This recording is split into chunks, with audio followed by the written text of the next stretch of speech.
What's up, nerds? On this episode, we are continuing our journey through my series that I did on Ridley Scott's Kingdom of Heaven, specifically the director's cut. You'll hear all of my thoughts on a new piece, or on the old piece that I did called Nothing and Everything, and then you'll hear all of my thoughts on the new piece where I actually splice in some of the scenes at the very end of this, or not this episode, but at the end of this little series. So you're in part 2, there will be a part 3, and then part 4 is all the new stuff. So hang with us, and I hope that you guys enjoy this old episode. I am really excited for you guys to get to see this because this one had a lot of really good things to say. Okay, I'll see you guys in the next one. Epic tales have a magical way of capturing eternal truths. "What is Jerusalem worth?" Balian asked from under the small pavilion. Saladin stopped and smiled over his shoulder. "Nothing," he said, then turned and continued walking. After a few steps, he stopped again, this time clenching his hands close to his chest. He said, "Everything." Today we talk about the eternal truths in Kingdom of Heaven. I'm Chad Garrett, and this is the Chad Garrett Show.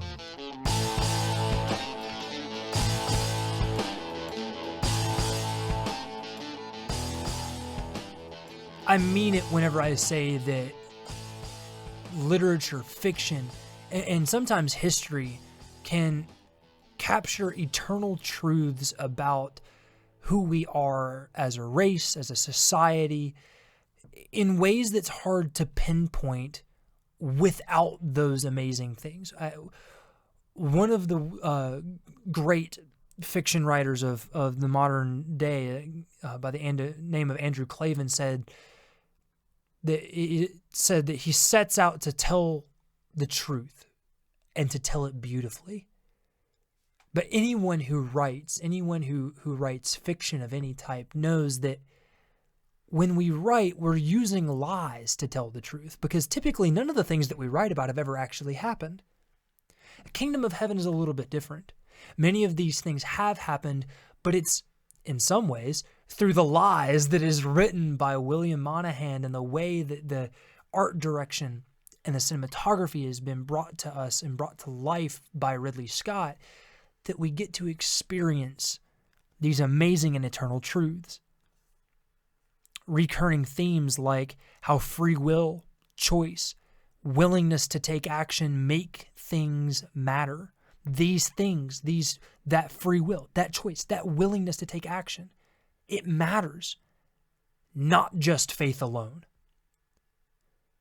How a kingdom of conscience can be a kingdom of heaven.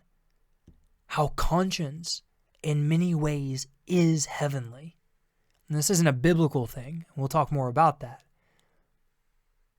But from a philosophical perspective, you can draw parallels. And the necessity of power, the necessity of confidence, the necessity of ownership, and how confidence can lead to power and ownership. These are just three broad spectrum things that we're going to use to break down some of these eternal truths that we find in the Kingdom of Heaven. I am so glad that you're with us. Let's dive in. Free will, choice, and a willingness to take action are the necessary traits of any person that wants to find success at any stage in their life.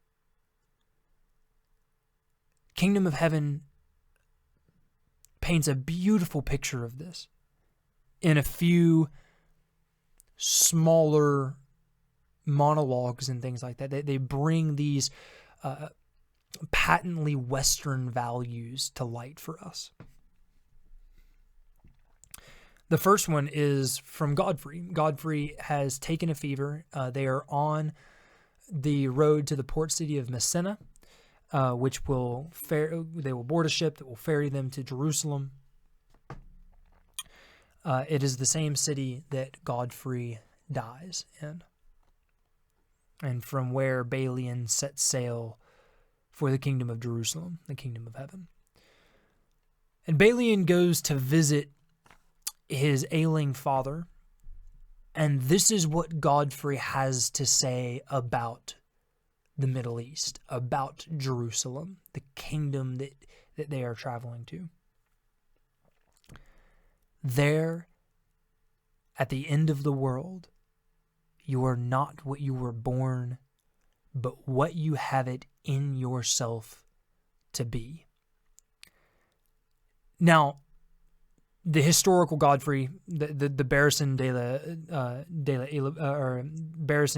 Ibelin, I guarantee you that he didn't say that at any point in time. As a matter of fact, I don't think that this idea came into existence until later in Western history, later in Western philosophy. Not only that, it is a uniquely Western value to have a land of opportunity, that no matter what you were born as, where you were born, how much money you had, what family you come from, that it is what is inside of you that allows you to build something, to create something, to be better than what had come before, whether you come from wealth or not. The willingness, the want to outgrow and to better achieve things, that is uniquely Western. That comes directly out of old Athens and directly out of old Jerusalem. What's even more amazing about it is that it is a patently American philosophy. America has always been known as the land of opportunity. It is the freest place on earth. We have created the freest society that has ever existed, and we see that reflected and paralleled here by the way that they are treating Jerusalem, this kingdom of heaven. And I'm going to draw this parallel back and forth multiple times throughout this episode, so be ready for that. But especially here, you hear Godfrey describing the kingdom of Jerusalem as if we were talking about the United States, or at least as if you were talking about the United States in the 1990s, right? Or in 1910, 1920, 1950, 1960, right? Like everything besides the current culture that says that, you know, the United States of America is an evil, dastardly place that oppresses everyone and anyone that walks in it. And anytime that someone gets success, well, that's a fluke. That's what society would like for you to believe now, so that those that are in power, those that they are the aristocrats, can stay where they are and they don't have to worry about anyone coming up from underneath them unless they want them to. That's not an American principle. The American principle is, I don't care if you come from the hood, I don't care if you come from the projects, I don't care if you come from the boonies out in the middle of nowhere. If you have it in you to be great, to do something great, to share great work, you can do that and live the life that you desire in this country. That's the American dream. This piece by Godfrey not only parallels the American dream, but it also parallels man's desire to be free, to make something of ourselves, the desire to earn what we are owed and to gain more and to be able to work the soil, toil with our hands, to build something and to reap the benefits of what we build. It's the essence of the meritocracy. And I think it's a beautiful thing that Hollywood managed to let one slip through the cracks and tell us this. Another great scene that plays into this idea of free will and choice and a willingness to take action. This one goes to self-ownership especially, is when Balian first meets the king of Jerusalem, the leper king. And they're talking over chess because Balian's father, the reason why the king wanted to meet Balian is because Balian is the new Baron de Ibelin, and the king used to be tutored by Balian's father, Godfrey. And so they're talking over chess, and the king mentions about how kings might move pieces, other people might move pieces, but a man's play begins when he chooses to move himself. And then he delivers, and that's all a paraphrase, but it builds you up to where he says this: "Remember, howsoever you are played or by whom, your soul is in your keeping alone. When you stand before God, you cannot say, I was told by others to do thus, or that virtue was not convenient at the time. This will not suffice." There are two main principles that the king is speaking to here in this short piece. The first one is self-ownership. No matter who you owe your allegiance to, no matter what religious denomination you belong to, no matter what group, what race, what sect, political party, agenda, does not matter. One day you will have to answer for your actions. And when that day comes, saying that you were following the crowd and that everyone else was doing it will not suffice. Saying that you had no choice will not suffice. He's speaking about virtue, and he's speaking about conscience. Most of all, in my opinion, he's speaking about a lesser-known principle in the ideals of chivalry. When we think about chivalry, we often think about saving the damsel in distress and riding in taking an oath and riding in on a white steed and shining armor and being the symbol of virtue. We very rarely talk about the ownership of our soul and the necessity to enact those virtues, not to put on some type of show, but because it is actually what we believe is right. I mentioned a moment ago about the kingdom of conscience.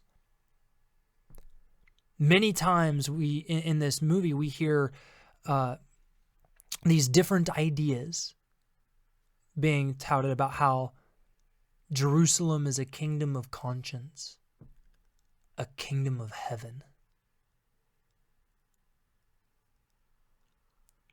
Godfrey says it. Balian says it. Eventually Balian amends it, and he says it is a kingdom of conscience or nothing.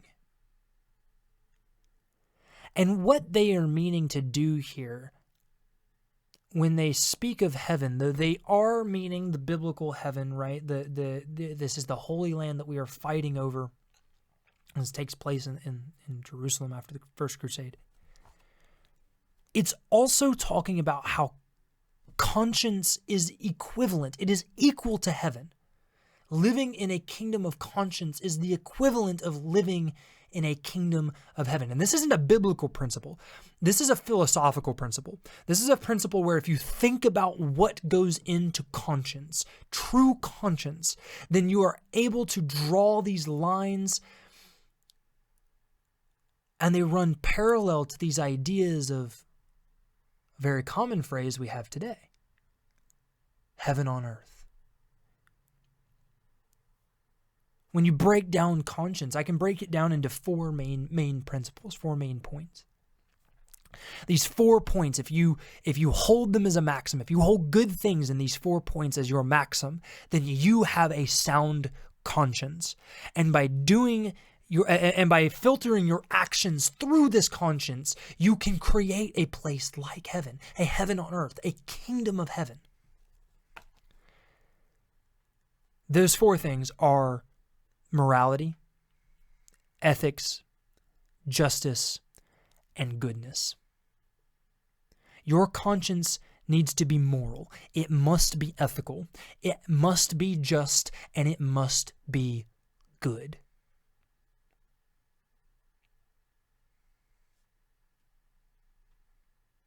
If we were to filter all of our actions, all of our ideals, our laws, we would truly exist and live in a kingdom of heaven. For all of its flaws, this is the kingdom that the leper king tried to build, that he tried to run.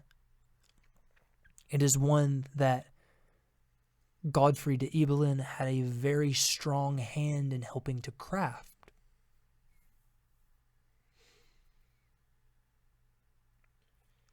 And throughout the movie, the battle over conscience is actually Balian's greatest fight. Even through the siege of Jerusalem, the greatest fight that Balian has to undergo is this battle of conscience.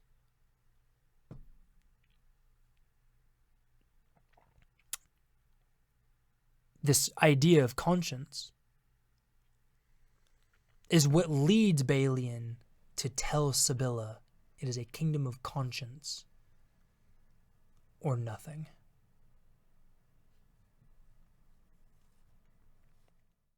It's even better illustrated in Hospitalier's monologue that he gives when Balian comes down from Golgotha after having prayed over his wife who committed suicide. Balian is discouraged because he cannot hear God speaking to him. And he has the gall to tell Hospitalia, he has the gall to tell him, I fear I have lost my religion. And Hospitalia replies to him, I put no stock in religion. I've seen the lunacy of fanatics of every denomination be called the will of God. I've seen too much religion in the eyes of too many murderers. Holiness is in right action and courage on behalf of those who cannot defend themselves. Goodness, what God desires, is here, he points to Balian's head, and here he points to Balian's heart. By what you decide to do every day, you will be a good man. Or not. Now, this one short monologue has an amazing amount of depth to it. It touches on everything. It touches on fanaticism. It touches on heresy. The things that I really want to talk about here is in the second line, it says, I've seen too much religion in the eyes of too many murderers. And this is really reflective of many parts of this movie where you see, mostly through the cinematography, but also in the writing on the Christian side of things, you see the fanaticism and the bloodlust in both the Muslim and the Christian eyes. And the willingness and the wanting to go to war on both sides. In the third line, you have a callback to that idea of a kingdom of conscience. Holiness is in right action and courage on behalf of those who cannot defend themselves. How can you have right action if you do not have a conscience to filter your action through? This is why your action needs to be fettered by morality, by ethics, by justice, by goodness. When combined with the fourth line here, when combined with the next line that says, goodness, what God desires is in the head and in the heart. Paraphrasing there. This actually, when you combine these two, so when you combine these two lines, the two lines together would be holiness is in right action and courage on behalf of those who cannot defend themselves. Goodness, what God desires, is here in the head and here in the heart. This is actually a callback to the book of Deuteronomy in the Bible. This is a callback to what is known as the Shema, which means to listen in Hebrew. And we call it this because the first line of the Shema is here, right? It is literally Shema. And it's where we learn, like, love the Lord your God with all your mind, all your heart, and all your soul. And here we find it loosely equated to the mind, the heart, and the action. Think, say, do. What is happening in my head is what I think, what comes from my heart is what I say, and what I do is my action. This is where we can also filter our consciousness, right? Our conscience. Because our morality, our ethics, our justice, or our sense of justice, and our sense of what is good. They decide what we think. They decide what we say, the contents of our heart, and they directly reflect in the things that we choose to do.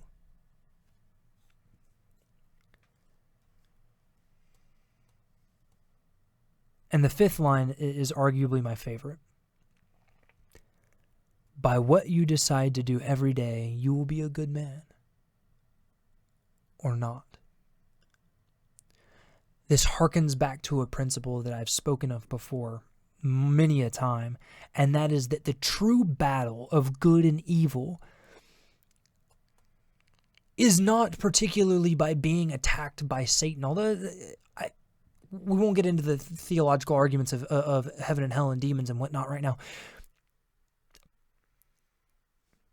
But the idea here is that the fight between good and evil is not waged in some nether realm between angels and demons. That the fight between good and evil is not even waged between God and Satan. The fight between good and evil is fought in the contents of every man's heart, every woman's heart, every day. And it manifests itself in the way we conduct ourselves. It manifests in the way that we choose to take action. You have the power, the free will, to filter your action through conscience and to be a good man or woman or not. Speaking of what we do and of action, let's talk about empowerment. One of the most famous lines from this entire movie comes right before the siege of Jerusalem by Saladin, and a bishop looks to Balian and says, "How will we defend the city? We have no knights."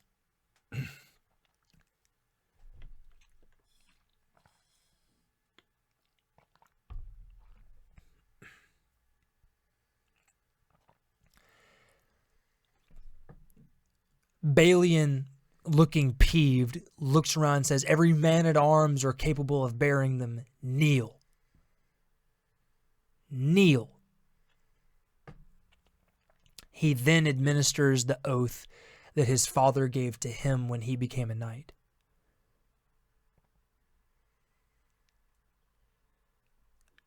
And then he tells them to rise, a knight. Rise, a knight. And the bishop looks at him and says, "Does making a man a knight make him a better fighter?" Balian turns around and says, "Yes." And there is truth to this. It seems a little nonsensical on its face because no one's gone through training. They haven't gone through... they may have never seen warfare before. They might be like one of the people that he administers to, the main person that he administers this oath to, is the bishop's own page boy that has him following around. That was born into servitude to the bishop.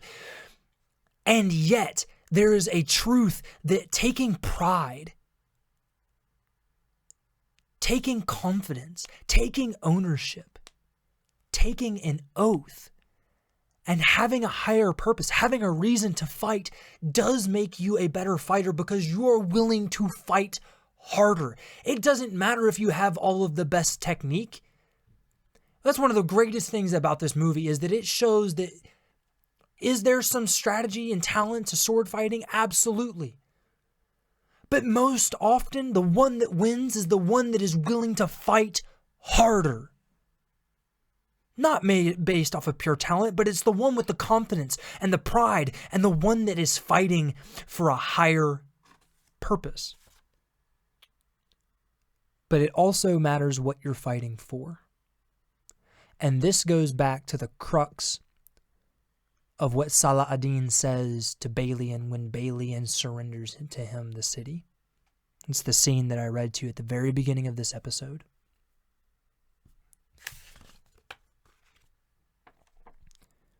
"What is Jerusalem worth?" Balian asked. Saladin stops. nothing. Turns and keeps walking, then stops. Everything. Now, is Saladin speaking in riddles here? I don't think so, because both things that he said here are true. Jerusalem is worth nothing if all you see inside are infidels, stones, dirt, stalls for people to have commerce. It's just another place. It's just another place where a king once sat. It's just another place that the Romans used to own. It's just another place where 3 men were crucified.